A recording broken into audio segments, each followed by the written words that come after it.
მოგესალმებით პირდაპირ ეთერში. დღეს საუბრობთ ერთ-ერთ უმნიშვნელოვანეს საკითხზე, პირველადი ჯანდაცვის სისტემის რეფორმაზე საქართველოში. რეფორმაზე, რომელიც ჯანდაცვის სერვისების ხარისხის გაუმჯობესებას, სერვისების ხელმისაწვდომობის გაზრდასა და სამართლიანი დაფინანსების სისტემის დანერგვას უზრუნველყოფს. საპილოტო პროგრამა 2025 წლის 1 ივლისიდან 6 სამედიცინო დაწესებულებაში ამოქმედდა, მათ შორის 3 კერძოში და 3 სახელმწიფო დაწესებულებაში. ზემოაღნიშნული ცვლილებებით პირველ ეტაპზე მხოლოდ აღნიშნულ კლინიკებში ამოქმედდება. ლელა სულაბერიძე ჯანდაცვის სამინისტროს სტრატეგიული განვითარებისა და ანალიტიკის დეპარტამენტის ხელმძღვანელი შემოგვიერთდა სტუდიაში. მოგესალმებით, დიდი მადლობა სტუმრობისთვის. უმნიშვნელოვანესი პროგრამა არის ნამდვილად და რატომ გახდა ზოგადად აი პირველადი ჯანდაცვის რეფორმა აუცილებელი და რა მიზანს ემსახურება ის? მოგესალმებით, დიდი მადლობა მოწვევისთვის. პირველადი ჯანდაცვის რეფორმას უკვე დიდი ხანია ელოდება ჯანდაცვის სისტემა. ეს გახლავთ, ასე ვთქვათ, ბირთვი ჯანდაცვის სერვისების მიწოდებაში და აღნიშნული რეფორმის ფარგლებში ჩვენ ვიმედოვნებთ, რომ საბოლოო ჯამში მოსახლეობის გამოსავლები უფრო უკეთესი იქნება, რადგან დროულად მოხდება დიაგნოსტირება ამა თუ იმ დაავადების პირველადი ჯანდაცვის დონეზე. მართვაც შესაბამისად ნაკლები იქნება გართულებები და ადამიანების ჰოსპიტალში მიმართვებიც ვფიქრობთ, რომ შემცირდება. შესაბამისად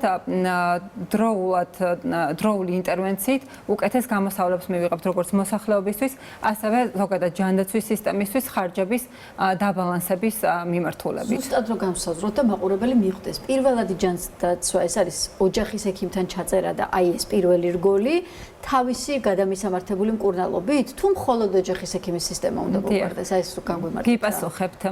ეს არ არის სრულიად ახალი სერვისი. პირველადი ჯანდაცვის სერვისები საყოველთაო ჯანდაცვის პროგრამის ფარგლებში, ასევე პირველადი ჯანდაცვა სოფლად ვერტიკალური პროგრამის ფარგლებში უკვე მიეწოდება ჩვენს მოსახლეობას. რეფორმის ფარგლებში საუბარია სერვისების გაფართოებაზე და მსოფლიოში არსებული საუკეთესო პრაქტიკის მიხედვით იმ გამოკვლევების ინსტრუმენტული და ლაბორატორიული გამოკვლევების ჩამატებაზე, რაც მთლიან კომპლექსს ქმნის და რაც ასე ვთქვათ უნიფიცირებული სერვისის მიწოდების შესაძლებლობას იძლევა. რა თქმა უნდა, საუბარია ოჯახის ექიმის მიერ პირველადი ჯანდაცვის დონეზე დაავადებების მართვაზე, ანუ ოჯახის ექიმი შეასრულებს მეკარიბჭის როლს, პირველადი კონტაქტი, როდესაც ამა თუ იმ ჯანმრთელობის პრობლემის წინაშე დგება მოსახლეობა, მას როგორც წესი უდგება ოჯახის ექიმთან, შესაბამისად ოჯახის ექიმის მიმართვის საფუძველზე უკვე ერთვება დაავადებების მართვაში სხვადასხვა სპეციალისტები და ეს არის 8 სპეციალისტი, რომელსაც საყოველთაო ჯანდაცვის პროგრამა დღეს აფინანსებს ჩვენი მოსახლეობისთვის, ეს კვლავ გაგრძელდება. ამას დაემატა კიდევ რიგი ლაბორატორიული და ინსტრუმენტული კვლევები, რაც ვთქვათ აქამდე არ იყო პროგრამით. ხო, ეს ძალიან მნიშვნელოვანია, იმიტომ რომ ხშირად იყო ხოლმე რაღაცა დიაგნოზი დაისვებოდა და კი ეს კი დაისვებდა მკურნალობა უფასო არისო, მაგრამ ლაბორატორიული გამოკვლევის ხარჯები არ იფარებოდა ხოლმე და ამით უკმაყოფილო იყო მოსახლეობა. ახლა ეს შეიცვალა როგორც ჩანს, ხო? რაც დაფინანსებული იყო კვლავ რჩება და როგორც უკვე ვახსენეთ, ემატება პროგრამას 6 გამოკვლევა, აქედან 4 არის ლაბორატორიული გამოკვლევა, ერთ-ერთი მაგალითად ეს არის გლიკირებული ჰემოგლობინის განსაზღვრა, რაც აუცილებელია დიაბეტის მართვისთვის და ასევე მიკროალბუმინურის განსაზღვრა შარდში, ასევე ნატრიუმის და კალიუმის გამოკვლევა და გარდა ლაბორატორიული კვლევისა ემატება 2 ინსტრუმენტული გამოკვლევა, ეს არის სპირომეტრია და ეკოკარდიოგრაფია, ესეც ფილტვის დაავადებების და გულსისხლთა დაავადებების მართვისთვის ესაჭიროება სამედიცინო პერსონალს ამ გამოკვლევების პასუხები, რომ მონიტორინგი პაციენტის პირველადი ჯანდაცვის დონეზე შენარჩუნდეს და არ დაჭირდეს პირველადი ჯანდაცვის სისტემის პერსონალს ადამიანების მიმართვა უკვე ჰოსპიტალში. ეს ყველას ეხება, ხო? ნებისმიერ ადამიანს, ნებისმიერ ასაკისას. დიახ, საუბარია სრულიად საქართველოს მოსახლეობაზე, საყოველთაო ჯანდაცვის პროგრამის ბენეფიციარებზე, რომელიც თითქმის მთელს მოსახლეობას მოიცავს, გარდა კერძოდ დაზღვეული მოსახლეობისა. დღეს, ასე ვთქვათ, ხელმისაწვდომობა პროგრამის ფარგლებში სერვისებზე ყველა მოქალაქეს აქვს, გარდა კერძოდ დაზღვეული მოსახლეობისა. კერძოდ დაზღვევის შემთხვევაში თვითონ კომპანიები უზრუნველყოფენ ამ სერვისების მიწოდებას მოსახლეობისთვის. უშუალოდ ამ რეფორმით, აი პაციენტის მხრიდან რომ დავინახოთ ეს სიტუაცია, ყველაზე მეტად რა იცვლება პაციენტისთვის უკეთესობისკენ და რა გამარტივდება ყველაზე მეტად? კი ბატონო, მოგახსენებთ, ეს არის ჰოლისტიკური მართვის მოდელი. კომპლექსური ანუ ხო? დიახ, კომპლექსური, ყველა საჭირო გამოკვლევით პირველადი ჯანდაცვის დონეზე და მეკარიბჭის როლთან ერთად ოჯახის ექიმი თითოეულ მოქალაქეს, ასე ვთქვათ, გზამკვლევის როლს შეასრულებს ჯანდაცვის სისტემაში ორიენტაციისთვის. თუ კი გახდება საჭირო ოჯახის ექიმიდან უკვე სპეციალიზირებული სერვისის მიღება, როგორც ვახსენეთ, 8 ექიმ სპეციალისტი, კარდიოლოგი, ნევროლოგი, გინეკოლოგი, ოფთალმოლოგი, ოტორინოლარინგოლოგი და ასე შემდეგ, ამ ადამიანებთან მიმართვას ოჯახის ექიმი განსაზღვრავს, უკავშირი კვლავ ოჯახის ექიმს ექნება თითოეული ასე ვთქვათ კონსულტაციის შედეგად რა ხდება მათთან რეგისტრირებულ ბენეფიციარებთან, უკეთესად მართავს და არსებული ინფორმაციის საფუძველზე ოჯახის ექიმი ადამიანების ჯანმრთელობის მდგომარეობას და საჭიროების შემთხვევაში, რა თქმა უნდა, მეორეულ სერვისებზეც, ჰოსპიტალურ სერვისებზეც შეიძლება რომ გახდეს საჭირო, ჰოსპიტალს ვერანაირად ვერ ჩაანაცვლებს პირველადი ჯანდაცვა, საუბარია თითოეული სერვისის შესაბამისი რაოდენობით და რაციონალიზაციით მიწოდებაზე პირველ ჯანდაცვას ნამდვილად პრიორიტეტიზაცია ჩვენ სისტემაში ესაჭიროება. დღესდღეობით გაცილებით მეტია ჰოსპიტალური სერვისების გამოყენება ჩვენს ქვეყანაში ვიდრე პირველადი ჯანდაცვის სერვისების. აქ შეიძლება საქმე გქონდეს ასევე ნდობის ნაწილთან, რომ დღეს შესაძლოა ნაკლები იყოს ნდობა პირველადი ჯანდაცვის სისტემის მიმართ ქვეყანაში.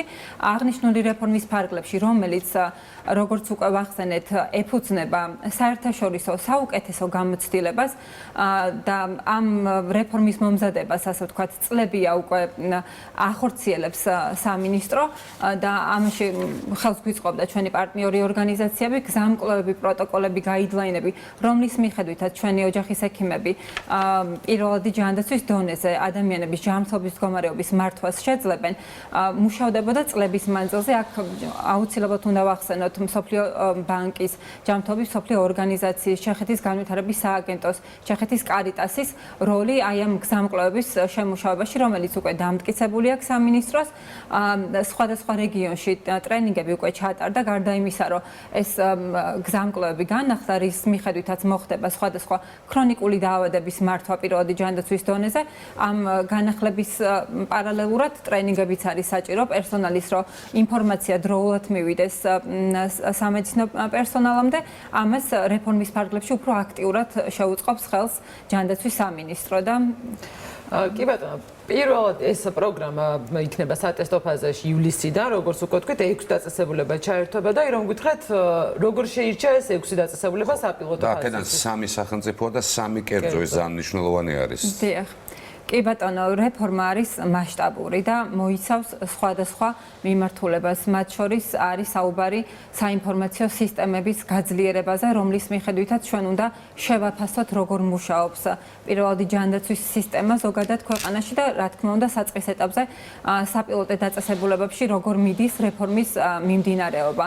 რაც შეეხება დაწესებულებების შერჩევას საპილოტეთ, რადგან მასშტაბურია, მიზანშეწონილად იქნა მიჩნეული, რომ პილოტის ფარგლებში დაგვეწყო, ადმინისტრირების მექანიზმი უნდა დაიხვეწოს პილოტის ფარგლებში და თუ კი რაიმე სირთულე და გამოწვევა გამოვლინდა პილოტის ფარგლებში, უკეთ შევძლებთ მის მოგვარებას და შემდეგ უკვე, როდესაც ქვეყნის მასშტაბით მოხდება ამ რეფორმის გავრცელება მთელი ქვეყნის დაწესებულებებში, პილოტში გამოვლენილი ეს გამოწვევები და სირთულეები, რაც შეიძლება ახდენს კომპლექსურ რეფორმას, გაგვიმარტივებს ადმინისტრების შესაძლებლობებს სამინისტროს მხრიდან. შესაბამისად, გადაწყდა, რომ პილოტით დაწყებულიყო 6 დაწესებულებაში, როგორც ახსენეთ, 3 კერძოა და 3 სახელმწიფო, ესეც სპეციალურად იქნა ამდაგვარად გადანაწილებული, რომ გვენახა, როგორ იმართება რეფორმა სახელმწიფო და კერძო დაწესებულებებში დააჩვენა უკვე რაიმე შედეგი ამ პილოტმა, რა გამოიკვეთა. პილოტი დაიწყება 1 ივლისიდან. ეს არის ასე ვთქვათ საინფორმაციო კამპანია მიმდინარეობს. ახლა დაწესებულებებთან მათთან დეტალურად ხდება გაცნობა თუ რა მოიაზრება რეფორმის ფარგლებში. ასევე როგორც ვახსენეთ, ტრენინგების მთელი სერია გაწერილი, რომელსაც ჩავუტარებთ ჩვენს საპილოტო დაწესებულებებს და შემდეგ უკვე სხვა დანარჩენ დაწესებულებებსაც, რომლებიც პერიოდულად ჩაერთვებიან რეფორმის მიმდინარეობაში და შერჩევისას გარდა სახელმწიფო კერძო ასე ვთქვათ სტრუქტურული და მმართველობის ტიპისა გათვალისწინებული იქნა თვითონ დაწესებულებების ზომაც, რომელი დაწესებულება რამდენ ბენეფიციარს ემსახურება, ასევე რეგიონალური პრინციპი, დედაქალაქი, რეგიონები, მათ შორის ეთნიკურად დასახლებული ერთ-ერთი მუნიციპალიტეტის დაწესებულებაც არის ჩართული და გარდა ამისა თვითონ ორგანიზაციული მოწყობა როგორი აქვს დაწესებულებებს. ზოგიერთი თქვენ იცით, რომ ქვეყანაში გვაქვს სტაციონარული დაწესებულებები, ეგრეთ წოდებული საავადმყოფოები, რომელსაც თავისი ამბულატორიული მიმართულებებიც აქვს, განყოფილებებიც და ზოგიერთი ამ 6-დან არის ისეთი, რომელიც სტაციონარის ფარგლებში ფუნქციონირებს, როგორც ამბულატორიული მიმართულება და განყოფილება, ნაწილი კი არის დამოუკიდებელი ერთეული, ეგრეთ წოდებული პოლიკლინიკები. ჩვენ როგორც მივხვდით, ესე იგი 2026 წლისთვის უნდა ველოდოთ უკვე პირველ შედეგებს, ხო? ანუ იქიდან გამომდინარე, რომ ეს ჩაეშვა საპილოტო პროგრამა. დარწმუნებული ვარ, რომ წარმატება გვექნება ამ ამბავზე და ყველანი ჯანმრთელები ვიქნებით და წინასწარ მოვახდენთ პრევენციისას იმისა, რომ რამე არ დაგვიმართოს და შესაბამისად მე რამე არ გაგვერთულდეს. დიდი მადლობა, ჩვენც ამის იმედი გვაქვს. მადლობა სტუმრობის.